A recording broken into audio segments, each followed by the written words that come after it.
Emma Raducanu's search for a full-time coach continues after she split with Slovakian coach Vladimir Platenik just 14 days into their trial period. The British number 2 had announced Platenik's appointment ahead of Indian Wells, but their partnership ended after only one match.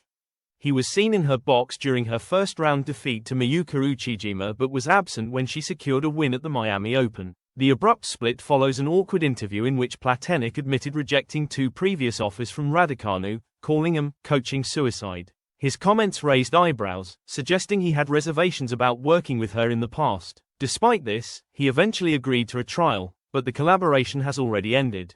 Raducanu has struggled to find a long-term mentor since parting ways with Nick Cavaday in January. Platenik, who has worked with top players like Daria Kasatkina, Dominika Cebulkova, and Veronika Kudermetova, seemed like a promising candidate.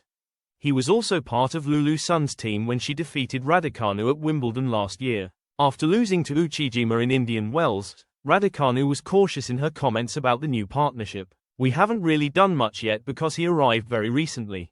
It was the day before the match, so we didn't want to change anything," she explained. "From what I've seen, he's very serious and professional. We'll see how it." However, it didn't last long. By the time Raducanu played her first-round match in Miami, Platenik was no longer part of her team.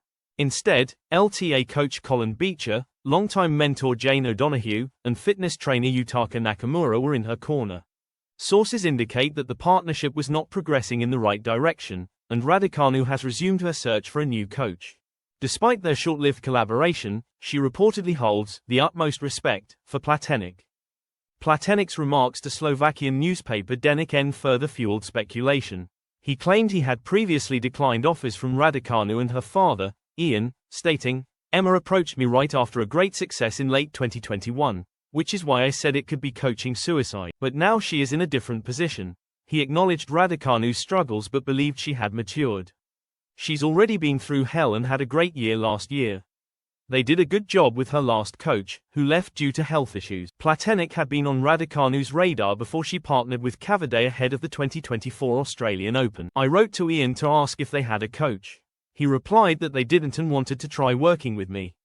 Despite his initial hesitations, Platenik expressed hope for a long-term role. "They have been in contact with me for a long. Of course, I know they change coaches often, but I wanted to help Emma. If both parties saw success, I believed the relationship could last." That hope, however, was short-lived. While Platenik's absence didn't seem to affect Raducanu, she dominated teenage wildcard Sayaka Ishii in Miami, securing victory in just 66 minutes and advancing to the second round.